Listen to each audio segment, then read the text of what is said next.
So what even is it to be Chaldean Catholic? You have to look back to understand that. You have to look back at resources to understand that. You have to look at things that are maybe sometimes hard to understand to get to that answer. If you don't know that answer, you're literally lost. Yeah. You just have this name attached to you, Chaldean Catholic. What does that even mean? Communicating to the youth now, I love you and I'll serve you and I'll die for you the way Christ died for you. And they sense that because we're there for them. But I'm also not going to be just nice. I'm going to challenge you. I'm going to push you beyond yourself. I'm going to say, no, I'm sorry, you're wrong about the way you're thinking. You're actually wrong about the way you're feeling and therefore the way you're behaving. And all of that has to change.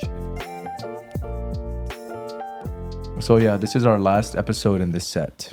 Mm-hmm. Well, I mean, we're going to still be in this area, but we're going to be remodeling it a little bit. Mm-hmm. Are you happy? Excited. Yeah. Very much. I think you can start, like you can cross your legs now and it's not going to show or I something think like that'd be amazing. You know, give me We a get to lot have our of books comfort. back in the monastery. We can take our books back. Yeah. A lot of Oh, good things yeah. will come. A lot of fruits Yeah. will come from this change. Wait, didn't we like get some books These are from all like these are all monastery books. Tom Clancy? Yeah. Full Force and Effect. Not saying I've read them all. Yeah. So cool. Yeah. Well, it was cool while it lasted, Yeah. but There were some good times here. there were some good times here, man. Yeah. What was Should we like the do- funniest Should we thing do that like happened here? a review of like our most like our favorite moments or like Yeah, our top moments? Let's see. No, like on the camera, like I should go through like a review now of like clips from like If we mention them right now, maybe Either now or like when we start eating, maybe. That's a good idea. Kids Bible study is also going to be different. The Kids set Bible for that. study. The set is going to be different, and the Yeah. name is going to be different too. Oh yeah, It's going to be Youth for Truth. Youth for Truth. Yeah. So it's going to be more for like older people. Yeah. So there's some changes and stuff going on with Qurbana Media. Thank God we have the opportunity to do this. You know, thank you to all of those who support us, our donors, and you know, everybody. Mm-hmm. New generation of priests. You know, social media, Yeah. getting where the people are. weren't we supposed to wear something today, or is that? Yeah, we were supposed to. I mean, we said last time that we were going to do costumes. Would you guys have done it? Well, I'm already. I'm also I'm wearing. good to go. I'm dressed as a Roman Catholic priest. I'm wearing a Roman cassock. He's dressed as an abbot. I'm dressed as a monk. I should have just worn my last year's costume, man. That was Father pretty good, man. Ankido. Yeah. That was a Man, good dude, I bit. should have But done that on- for on this the show? episode. Yeah, Well, that would have went. that would have yeah, been fun because that would have been easy. easy for me to do. Yeah. You know, Wow. Next year. next you know? year, next Yeah, year, we have to. we can at least show a picture of it. How about that? You know, we'll show a picture of my Yes, costume. I have from a very last year. good picture of that. We could show that clip. Yeah, of you walking in and seeing Me me. walking That in, was so surprised. funny. Oh too. yeah, I have that too. That was funny. That was so funny, man. Yeah. Okay, so there was a study that came out recently. I forgot which organization or which. Catholic University of America. Yeah. Was it that one? Yeah, that one. Mm-hmm. That was the study. That's showed how younger Catholic priests are more, how do I say it? More traditional, Mm-hmm. faithful to Catholic teaching, I think we could say, than the older generation. So why do you guys think that is? I have a theory. Don't worry, I don't think the older generation are going to be watching this I have a theory. Here's my theory. Okay, so I did read that study. I'm not remembering all the details. yeah. I think it was priests ordained before the year 2000 were let's see. More likely to. I think there were 70% like progressive, right?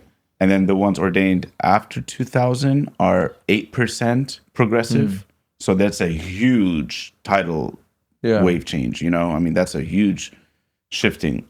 The reason why I think that is the case, well, the 1960s, specifically 1968, was a huge year.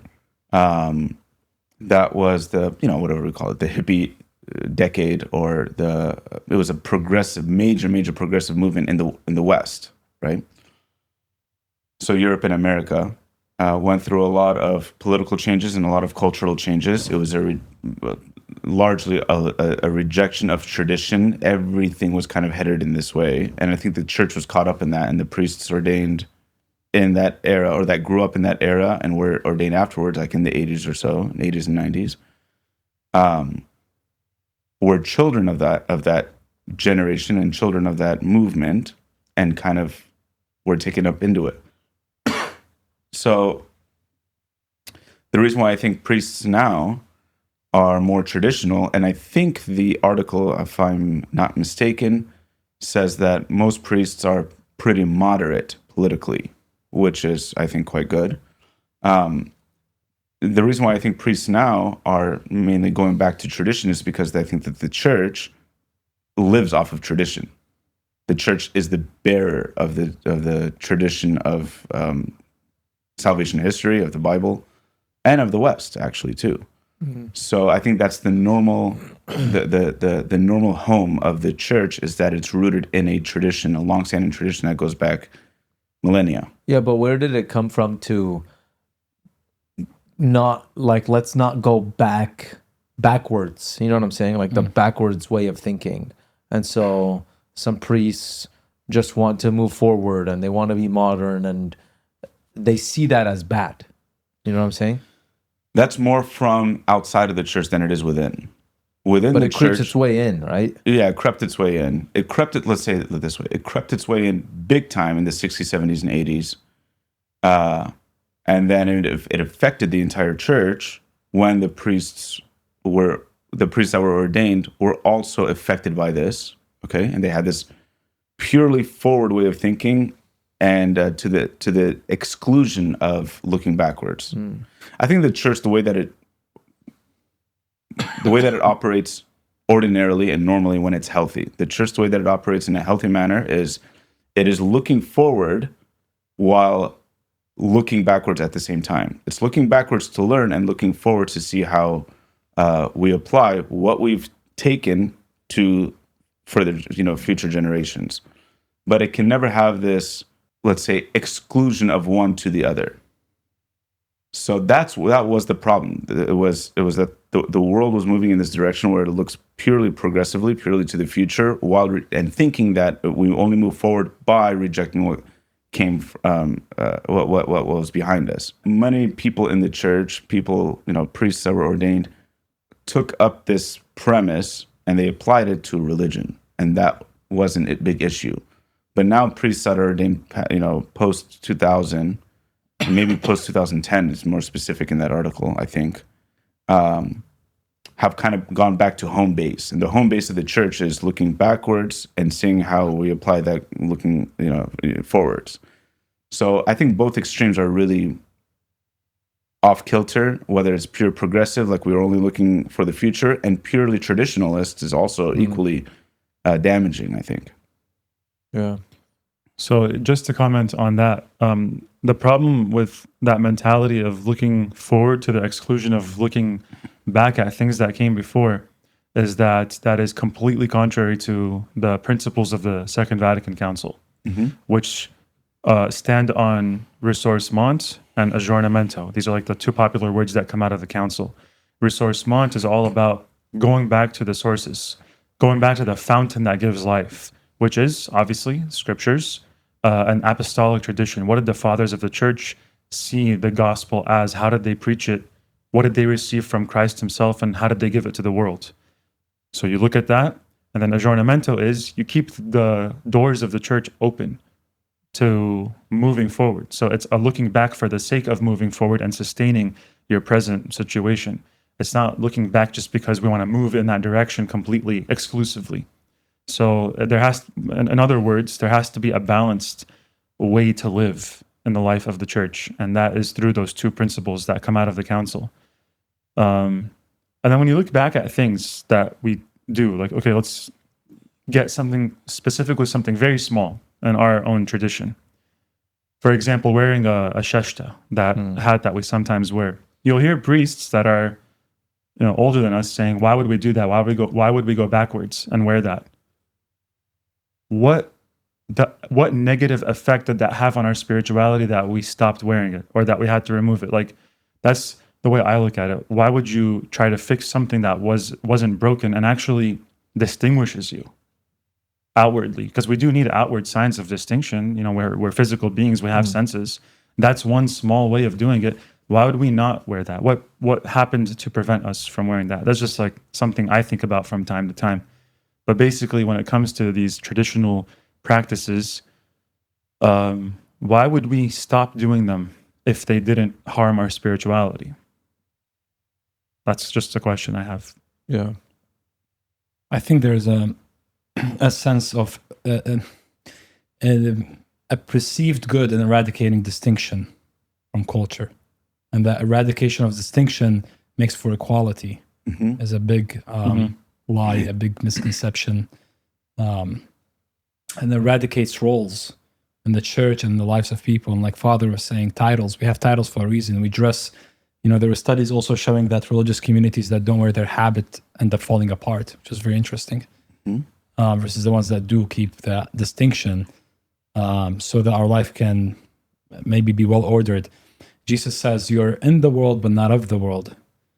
And you're called to draw, you're consecrated, you're set apart, called to draw people to God. Was reminding me of something else that I'm forgetting. So I'll leave it here and I'll come back to it. Yeah. So in the liturgy, we have these kinds of distinctions, right? So no one is allowed up on the top step of the altar except for an ordained minister, an ordained full deacon or a priest, and obviously the bishop.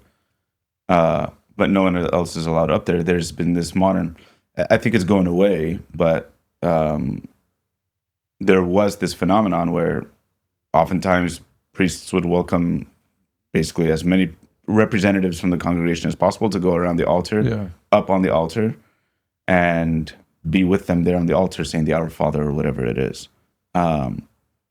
There's a theological premise there. And that theological premise is what Father Augustine has kind of already mentioned, which is a destruction of distinction so that everybody is equal. Well, we are all equal. We're all equally sons and daughters of God. No priest is better than anybody else, right? No bishop is better than anybody else. No pope is greater than anybody else as far as dignity goes. But then the church also has her offices in relation to worship, and these things are distinguished because all of creation is hierarchical. There's a gradation. There are orders of degrees, and worship is not just worship is the worship that all of creation offers to God the Father, the Creator, and that's reflected in the liturgy through the gradation of roles in the church, offices in the church, so that me or any of us here, we don't get to go up on the altar because we're better or because we're smarter or because we're more dignified or because we're holier. For sure not. A lot of the people in the pews are much holier than we are, right? But because we've been consecrated to do so. And because all these different roles and distinctions and separations and, everything has its own place in the liturgy, so too with the roles that people play in the liturgy. And in people's lives. When you have a lot of people don't want the priest to be their best friend, they want a father figure, because a father figure is needed. Practically speaking, if you eradicate these distinctions and these roles and these things that make us think about certain people in a certain way and associate with them differently, then you also eradicate this need. People have a need for the priest to be a father figure who can relate to them in that way. So if you're meeting with someone and they don't want to just see they want to be seen through the eyes of a father and understood that way and related to that way, so they can feel a certain kind of safety and comfort and trust and abandonment and so on, and it's reflective of the heavenly reality. A distinction of that would cause a lot more issues, I think, a lot more problems. And that's what the older generation, I feel like, tends to just wanting to make sure that everyone feels like they're welcome. But that's actually pushed people away. You mean the older generation? The older generation. Okay, because there's a part of them that will be the opposite. Well, this is like the more traditional side that will be the opposite, that will just focus on the, the grandeur of the priesthood and not the human aspect of it, like not the going down with the people and being with them and being like them, true. Right? Because it's it's really hard to balance that, you know. You know what here, like, I don't want to oversimplify any position, but let's say the very progressive forward looking position is everybody's equal. We're all just sons and daughters of God. We're all the same. It doesn't matter. There's no distinctions. Let's not insist on any distinctions, because that it hurts people's feelings, or it makes a priest prideful or something like this. Okay, so we're all equals, and that's going to be reflected in our behavior and the way that we worship in the liturgy and many other aspects. Okay, the problem with that is that the priest is no longer living as a priest. He's living primarily as, what is his role in the church anymore? You're running the church. You're doing the administration. Yeah. You're doing the managerial work. You're doing the paperwork. You're writing the checks. You're making sure that things run smoothly. That's not the primary role of a priest. It's needed, but it's definitely not why somebody's ordained. The other side, the radical traditional kind of interpretation, is it makes the priest so far removed from the people that he essentially becomes a prince, better than everybody. It highlights that, it turns distinction into a greater dignity, and that's just not the case. Yeah, doesn't have to be either or. That's the thing. That's what's hard to balance, right? You know, you see yourself being either or, and then, you know, maybe priests have gotten scared about that they might be losing their relationship with their people, and so they'll just kind of abandon the dignity of their priesthood and just go and be one of the people. Or the opposite might have happened, right, where they have felt maybe like disrespected or something like that, and so then they just, you know, make it all about how much better they are. But, you know, just like you mentioned, being a father, that's what it is. That's who we are. And God, in the person of his son, Jesus Christ, really showed us what the balance is, right? Because God is our Father, but Jesus came to show us, and he didn't become a sinner like us, right? He stayed his divine self, but he wanted to elevate us into that dignity. So when you look at an analogy for this conversation, you could look at the human biological family. Aristotle talks about this in his Politics when he's talking about the family unit. Inequality is a natural thing. Yeah, we need inequality. There's children and there's parents. Without that relationship or dynamic, what is a child ever going to learn? Or how is a child going to survive on their own or be supported in the many ways that a child needs to be supported? So just from that simple analogy, you see like inequalities are just a natural part of life, and it's not meant for the degradation of something or somebody, but for actually our good. At stages, there's inequality present, and it's okay. The world doesn't end after that, and we don't have to suffer injustice necessarily because of that in every situation that it's present. So inequality is not always a bad thing. I think that's good to say. Also, distinction is not always a bad thing. I think we have to be clear about that too. For us, for focusing on this report about the younger generation of priests and what we see with their desires or which direction they're going in, I think in one sense it's correct or accurate to say that we see things getting so diluted, distinction being pushed to the side as if it's just a bad thing, inequality being pushed to the side as if it's just a bad thing. Things get so diluted because of that, then we start to yearn for something more traditional, something more magnificent, something more wonderful. And that is found when we go back to sources, when we go back to the fountains that give life to the traditions of the church in the first place. And then with that, we can move forward, as like I was mentioning earlier with what the council guides people to do. I think that's also because where you come from gives you your identity. Yeah. And it therefore defines your end. You know, Jesus says in the gospel, I come from the Father. That's my authority. And so I come and speak on behalf. And so that's where I come from.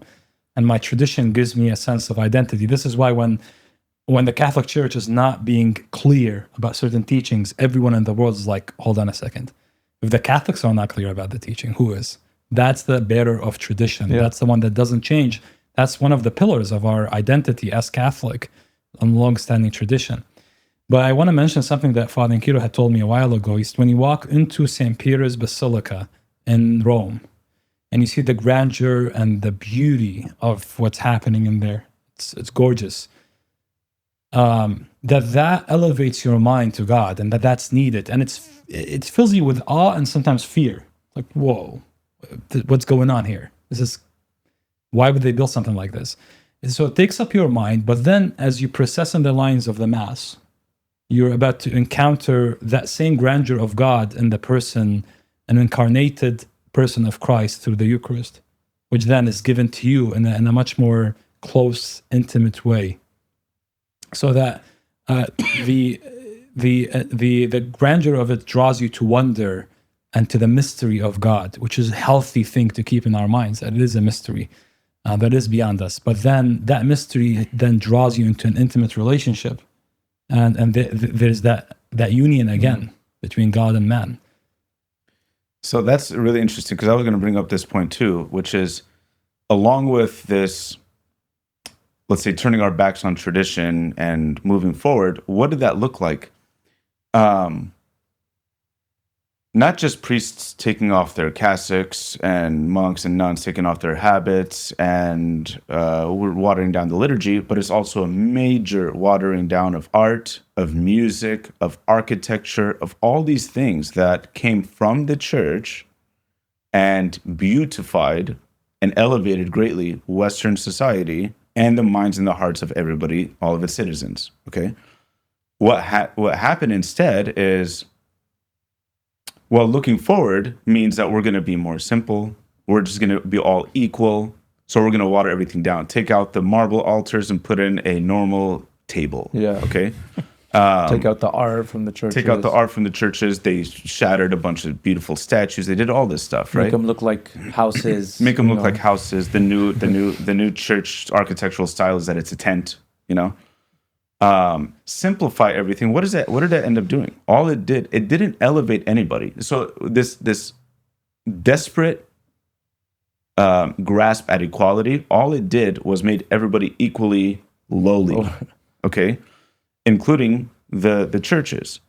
We don't have, like, now I think more lately that there has been, but beautiful churches being built up is a good thing for everybody. It's not the church lifting herself up, elevating herself, or boasting about herself. It's the church providing for her children something beautiful to go to and visit when they might not have a place otherwise, right? What Ratzinger, who ended up becoming Pope Benedict, what he said about aggiornamento, because what happened in the Second Vatican Council is they said ressourcement, and so go back to the sources, and aggiornamento, renewal, right? The effect of it, the Second Vatican Council was great. It's actually quite beautiful if you read it and you know the theology of it. It's really beautiful. It was used as an excuse to water everything down, tone everything down as an effect of the cultural shift that happened, like I said, in the 1960s and after. What Ratzinger ended up saying is they turned wine into water and called it aggiornamento, renewal. Crazy quote. Wow. It's an amazing quote. Yeah. So the reversal of what Jesus. So, like Jesus, at the wedding of Cana, turned water into wine, made it something beautiful and grand and pleasant and so on.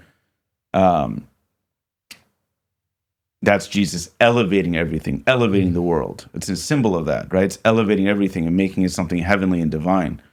But what Ratzinger said is they turned wine into water because they watered everything down and called it renewal. And so now this new generation of priests, obviously us, we are very much in line with keeping with the traditions, but doing it in a way that can speak to people and that can move along with the times, not becoming the world, being in the world but not of the world, but also holding fast to the traditions that we hold. And so now there's a lot of young priests, obviously, the studies show, that are having this mindset.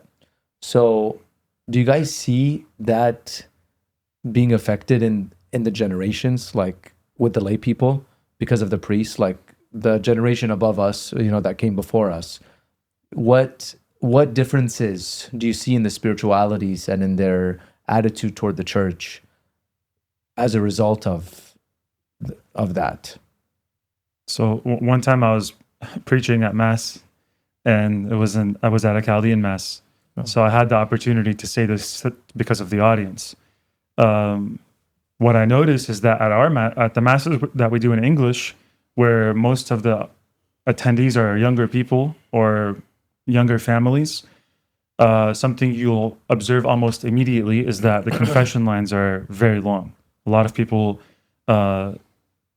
look towards that sacrament for reconciliation, for restoration, and it seems like in the older generations, that wasn't the case as much, nearly as much. I don't know whose fault it is, and I wasn't preaching about this to lay blame on anybody, but just to get them to think about something. It was the gospel of the prodigal son. So I talked about confession at this Mass. And I said, how come when we do those Masses where it's predominantly young people attending, we don't finish the confessions because of how long the line is? Mm-hmm. And how come at this Mass, there's 5 of you that go to confession? Do you not sin? Are you not sinning as frequently?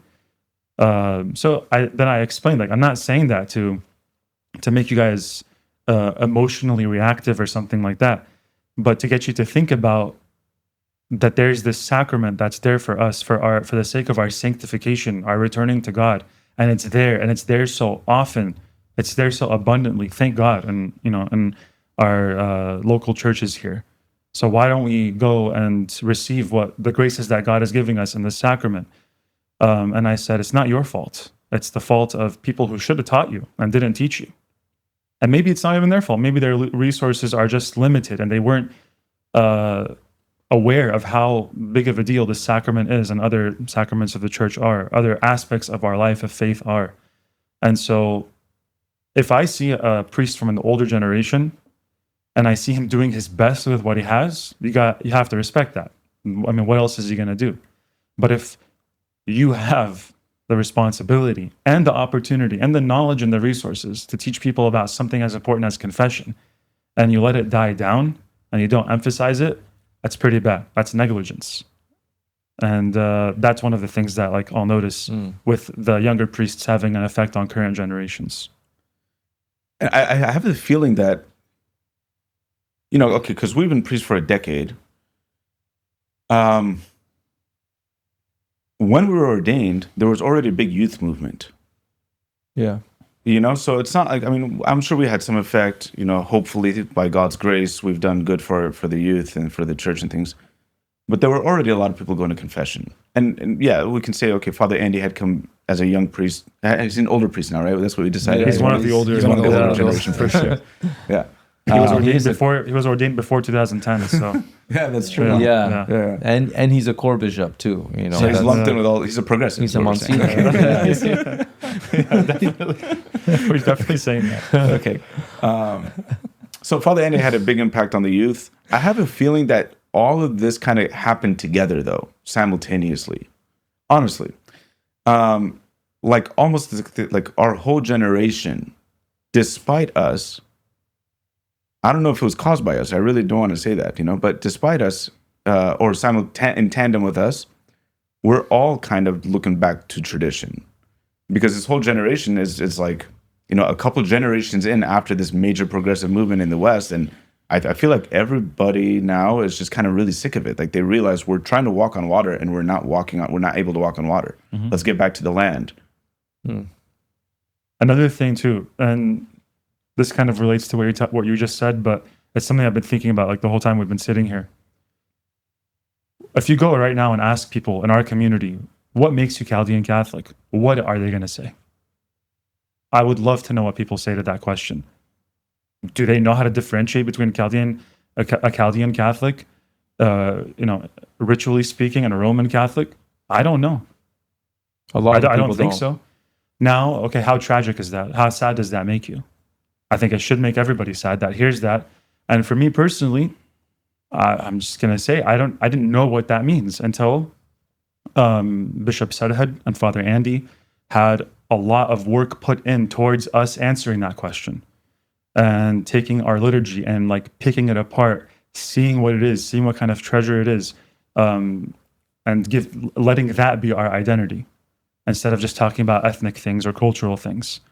So even is it to be Chaldean Catholic? You have to look back to understand that. You have to look back at resources to understand that. You have to look at things that are maybe sometimes hard to understand to get to that answer. If you don't know that answer, you're literally lost. But And you just why have did, yeah. you just have this name attached to you, Chaldean Catholic. What does that even mean? Why didn't that generation of priests emphasize that or teach that? I don't know. What do you guys think? I don't know. They still don't, by the way. They Yeah. still don't. Nobody does. And if they do, it's not enough and it's not as frequent as it should be. No one talks about that. No one gives lectures about that. It's just a thing that we have. It's a name that we have. What do you think? Being someone who was born back home and grew up there for a good amount of time until I was about 13 years old, the kind of the attitude that I kept hearing was, well, this is the old school thing. Like this is don't you see that the world is changing? Don't you want to be caught up with the times, you know? And in the name of that, like I'm not gonna allow myself to be challenged in my faith. You know, I'm just gonna be rolling along and progressing in a sense. But you know, we know that faith builds on reason, and it's meant to elevate our reason. It's meant to challenge it. And so, again, I'll go back and say that a lot of people have loved the church because there was not enough challenge in that aspect, and everything was watered down. But the number one comment I heard was, "You're old school, and you're gonna get stuck there, and don't you want to move on? Move on, yeah. Don't you want to grow?" It was equated with growth. Okay, why there? Okay, so I think a lot of this is definitely not the only thing but this is a major cause, was the First and the Second World Wars. As weird as that sounds. The First and Second World Wars, they shook the whole world. None of us have any experience of that. We're all too young. But what I've read in the history books is that they shook the whole world and shocked the world majorly, right? So much so that it changed the trajectory of the way people were thinking about what we should be aiming for. So that what ends up getting watered down is all the distinctive stuff. Borders, nations, distinctions among peoples and classes, distinctions among religions. So we have this like big syncretist kind of movement, you know, where all religions are kind of the same. They're just everybody has their own path to God kind of thing, you know. We're getting rid of the distinctions and everything because why? Our new aim is peace. Peace by trying to find non-conflict. Now, I'm not a proponent of conflict, okay? That's not what I'm saying. But there has to be a way where we can be at peace in the midst of distinction. Like we can be different, even have different roles, and still be at peace with one another. And the way towards that is charity, love. Because peace, you know, forcing peace down everybody's neck by making sure that everybody's absolutely equal so that no one can complain about anything, which is kind of the feeling of that movement. That's not true peace. That's just forced peace, and it ends up being kind of tyrannical. But a real peace happens only when we have the charity of God, and when we habituate that in our hearts, and we actually love our neighbor who's less than us or greater than us. And it doesn't matter whether they're greater or lesser. It doesn't matter. We love them because God loves them, and we're all together children of God. Yeah. I can read something now that Pope Leo said the other day, and it's kind of related to this topic actually, about how, you know, how dealing with the younger generation. And he actually said this at a speech that he was giving to leaders of the Jesuit order, the superiors. And so he said, he was talking about what their preferences should be in their, you know, life and in their ministry. And he says this, he says, "Your third preference, accompanying young people toward a hope-filled future, is urgent. The youth of today are diverse: students, migrants, activists, entrepreneurs, religious, and those on the margins. Despite their variety, they share a thirst for authenticity and transformation. They are on the move, searching for meaning and justice. The church needs to find and speak their language through actions and presence as well as words. As a result, it is important to form spaces where they can encounter Christ, discover their vocation, and work for the kingdom. Wow. It's beautiful. Pretty cool stuff, huh? Good. What a good summary. Mm-hmm. He touches on authenticity. I like that he Yeah. says that word a lot, because that's very true about the youth. They Yeah. want authenticity. They don't share care. a thirst for authenticity Yeah. and transformation. Yeah. They don't just want to stay living their lives, Be going on deceived. social Yeah. media, going out and drinking. Like, they know that they're sick of it, but they can't seem to get out of it. And so what's going to get them out of it? Not if the church just meets them and stays there where they are, but the church needs to elevate them. Yeah. By the way, I think that's a big explainer to what Father Chris said. Like, why do we have so many confessions? Because the youth want authenticity. Mm-hmm. They want authenticity so bad they're willing to go far beyond their shame. Yeah, yeah. It's beautiful, yeah. They can just go tell a priest whatever. It doesn't. They don't care, because they want to be real. They want to be authentic. They want the real God. And I think that's how we as priests have to be as well. Like, that's part of what it means to balance it. You be yourself, but you be a spiritual father at the same time. Mm-hmm. And maybe the older generation, a lot of them didn't know how to do that properly. And, again, maybe it's not entirely their fault. I mean, we used to have priests that were, for the Chaldean Assyrian church, like villages, they were just, one priest for the whole village. And so there wasn't really an opportunity for them to have that balance with the people, because they were seen as the prince of the village. Yeah. Mm-hmm. And so that's kind of how they had to act. Mm-hmm. Meaning Sorry, is another yeah. thing. No, go ahead. I was just gonna say, like, and maybe like just educationally speaking, they didn't have as much in terms of resources in older generations before ours, because the way I feel, the experience I've had in seminary and up until now, the people that we've had to teach us and the resources that we have to read from and to learn from are amazing, are a blessing. Shout out to all our teachers, and especially the Augustine Institute for all its top-notch scholarship.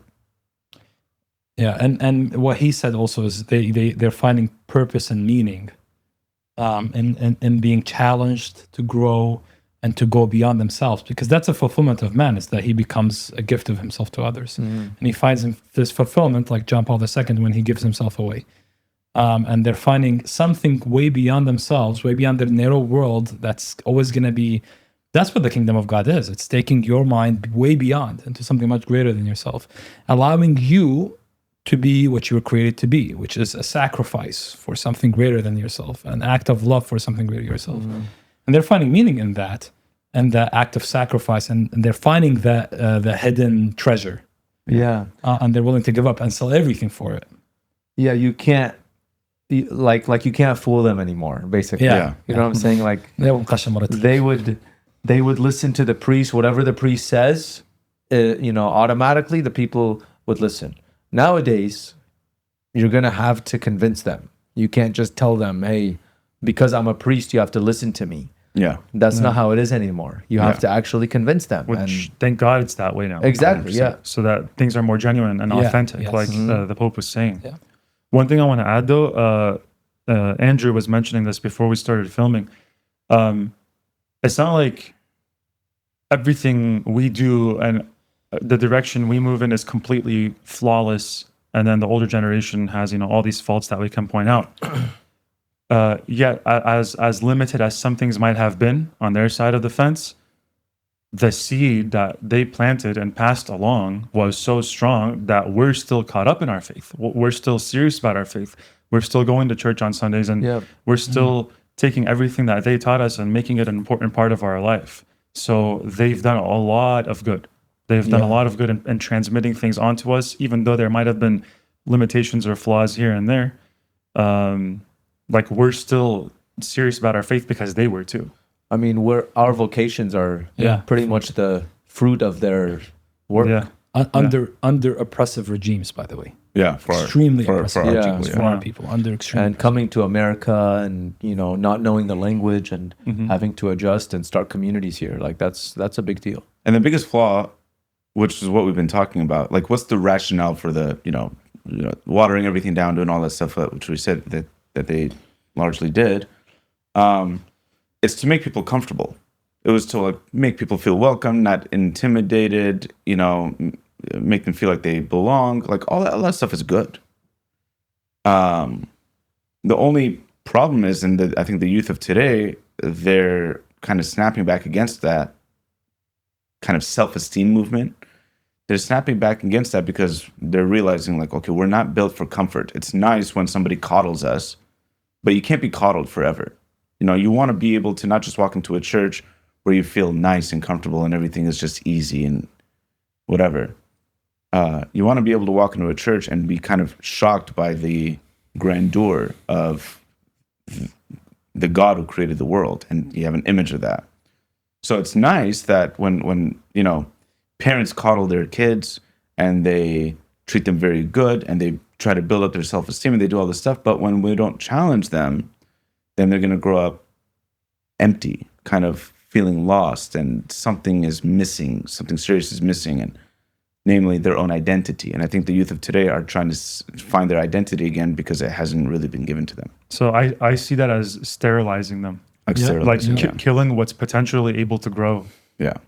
So that's And who gives you the right as a parent or as a pastor or as whoever you are to not pass down the truth because of whatever else? It's like in the same way Father Chris mentioned at the beginning of the episode, if I'm raising my child, I have to be a parent and raise them, and it means I have to teach them certain things about life, certain ways to act. Otherwise, you won't be socially acceptable and you would have set them up for failure. And so who gives you the right to say, I'm not passing down this tradition. I want them to decide on their own how they should live. It's like, But let's use an analogy, right? Because a lot of parents, well, here's what they'll do from really the goodness of their heart, very well intended. They'll say, I work hard, I busted my butt, I did all this stuff so that my kids don't have to and they can live a comfortable life. Unlike me, I didn't get to live a comfortable life. I want to give that comfortable life to my kids. That's a very good, compassionate person. Wonderful. Yeah. Okay. But if you overdo it on the comfort and you don't allow them to live the harshness of reality, then they're just never going to encounter it. And they're never going to grow up to be their own person anymore. And they're always going to be like sterile, like you said, or infantilized. They're always going to be kids. Huh? And then when they do encounter it, when They they're can't when they're handle it. older, they don't know how to Can't handle it. how to handle it. evil or reality is going to come knocking on the door, and it's not going to be that nice and cuddly, and it's going to be aggressive and harsh, and you're not going to have the resources and the tools to learn how to survive through it. It's a survival mechanism, if at its basis, Yeah. Yeah. So that even in religion should be challenging too. Yeah. When we made Catholicism easy, and when we made it just the religion of nice, or whatever you want to call it, when we made it just like comfortable for everybody and we're all equals and things like that, it infantilized people, and they were no longer challenged, and they were no longer interested in it. They were just no longer interested in it. The pews emptied. empty. And now people are wanting tradition again because tradition is something that they can hold on to and find their identity in. It's like we're communicating to the youth now, I love you and I'll serve you and I'll die for you the way Christ died for you. And they sense that because we're there for them. But I'm also not going to be just nice. I'm going to challenge you. I'm going to push you beyond yourself. I'm going to say, no, I'm sorry, you're wrong about the way you're thinking. You're actually wrong about the way you're feeling and therefore the way you're behaving. And all of that has to change if you're going to grow. And they're like that. They're like, oh, thank you. This is not about me. I think one convert to Catholicism said that she left the Protestant church that she was at because it was too much about her and not about Christ. And Augustine says, our story is broken. You need to pick up the story of Christ, which puts you in a different mode of existence, disposition of behavior, way of thinking and feeling and living. That's way beyond your, whatever, immediate comfort and pleasures. Well, yeah, when you make it all about yourself, then it's very weak and it's not going to last. And maybe that's how some priests have done it because, like they have their own mentality and they've ignored the tradition of the church and they've ignored the teachings of the church. And they kind of in a certain sense, want to do it their own way, and they want to present that to the people, well, It's not the gospel. you're a human sinner, and yes, you have this great dignity of the priesthood, but tap into that more, into that dignity, into what makes you a priest. It's not what you've done. It's God that has bestowed this great honor on us, and so we have to allow that to form us, to learn from it, and to present that to the people, that the teaching of the church and the tradition of the church, while loving them and being there for them, and then hopefully they can see that and learn from it. What was the second thing? Are we going to read 2 and 3 or no? Or 2 and 1? What is it? On the Pope. The Pope said. You read the third priority or whatever? Oh no. I okay, just did focus that on one. Okay. Yeah. I'm interested though. What's the first priority? Well, you know what? Now is the time for food. So Yeah. let's just do that, and then we will. I'll try to find this thing. We're gonna have some sandwiches today. All right. We got the Cajon Pass. Cajon Pass Deli, amazing looking sandwiches. You guys see the menu over here. Which one do you want, bro? Yeah, El Diablo El sounds Diablo, good. I know that one sounds Okay. amazing. Also, the chicken Caesar wrap Bro, looks amazing. For me, anytime I see a chicken Caesar wrap, I go to that place. I love chicken Caesar wraps. Yeah, They're very they're therapeutic. very for me. refreshing. Yeah. And there's a salad here, right? There's a pasta salad and some cookies. Should I start with the cookies or the sandwich first? Is there a right order to this? I would start with a sandwich. Okay. But I will say that the Pope's first preference that he said was to remain contemplatives in action, rooted in daily intimacy with Christ. For only those close to him can lead others to him. Nice. That's amazing. That's amazing. Father Chris, you got me on the chicken Caesar wrap, bro. I'm glad you have one too. Yeah. It is very basic. To have a Caesar chicken wrap when you have a sandwich called El Diablo. But that's just my subjective opinion, but go ahead. Is that the one? Are you saying like you're more I'm more in bold? tune. like you're more bold? You're more bold than I am. I'm more in tune with reality. I don't know. It might be my subjective You opinion. know what Diablo means, right? What does it mean? Devil. This one? Yeah, devil. Okay, I changed my mind then. You're inviting the devil into your temple. But it looks into your bomb. Did you temple. bless the food? It does look amazing. It does look amazing. Tastes amazing too. Tastes really amazing. Mm-hmm. So one of my favorite moments from this set Yeah. was when I got to be on the kids' Bible study with Pablo Sana. That was nice. I was really starstruck by that. When Father Simon almost died. Yeah, man. Yeah.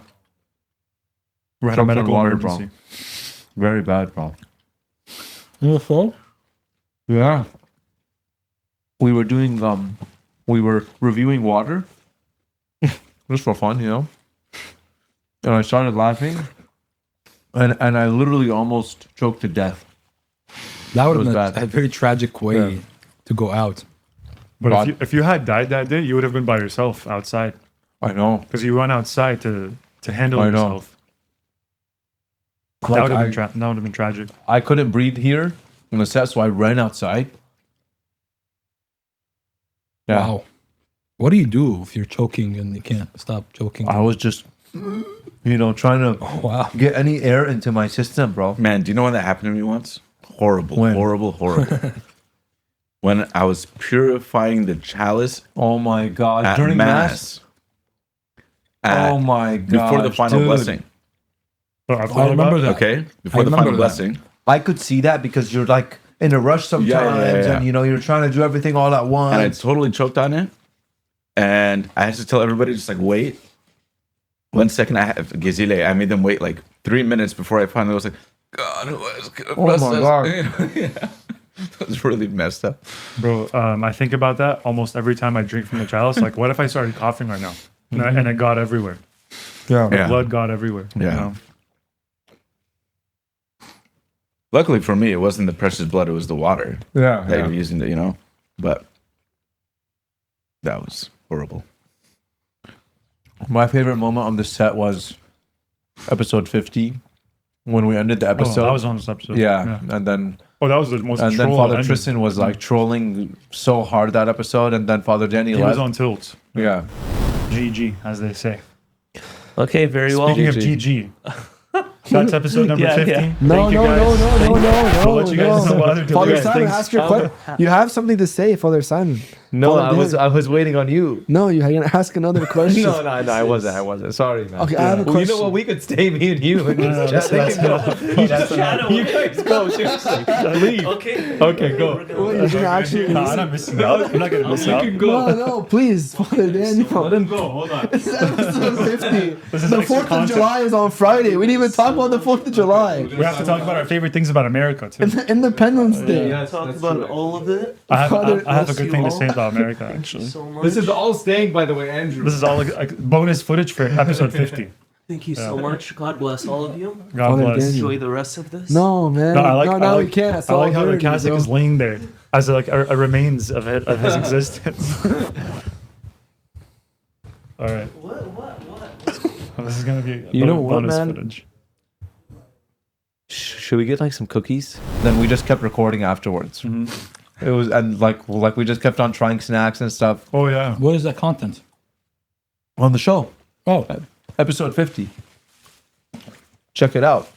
This is an amazing sandwich, but would you put Tabasco on it? Because I think that would be amazing right now, a bro. dash of hot sauce would Yeah. make it alive a little Yeah. bit more.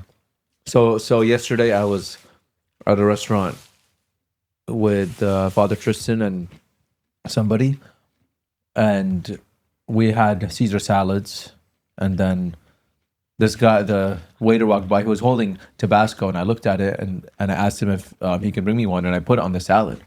And then Father Tristan and this guy were just looking at me like I was a freaking alien or something. It's an odd thing to do. It is, right? it's not. But I'm like craving it right now, actually.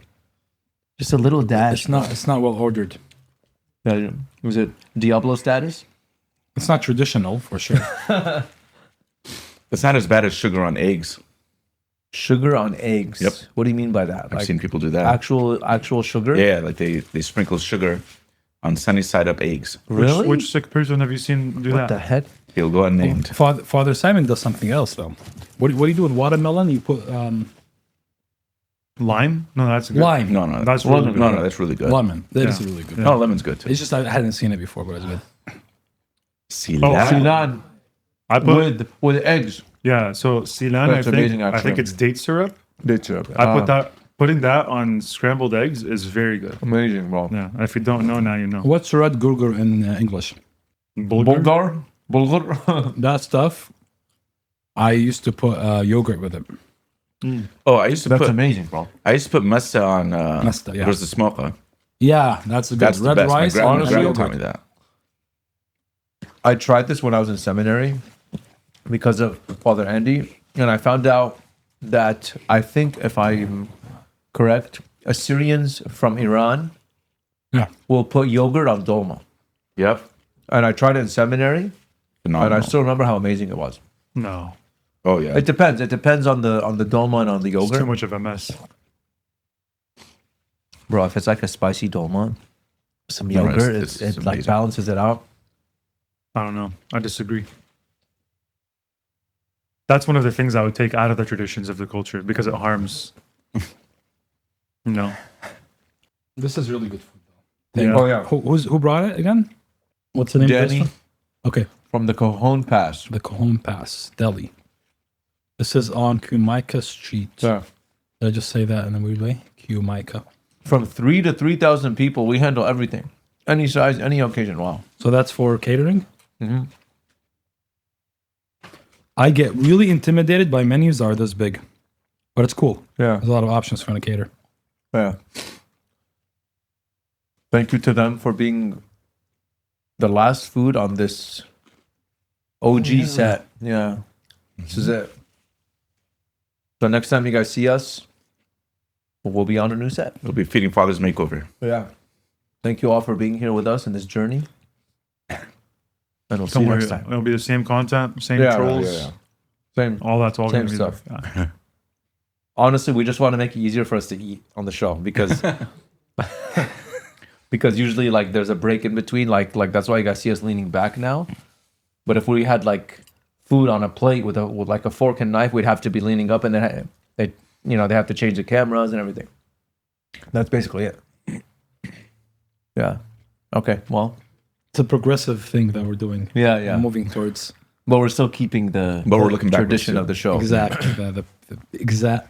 You know Wow, what I'm saying? what a way to Yeah. end it. Mhm. Is the perfect. Okay. Yeah. Yeah. See ya. Bye, everybody. Bye.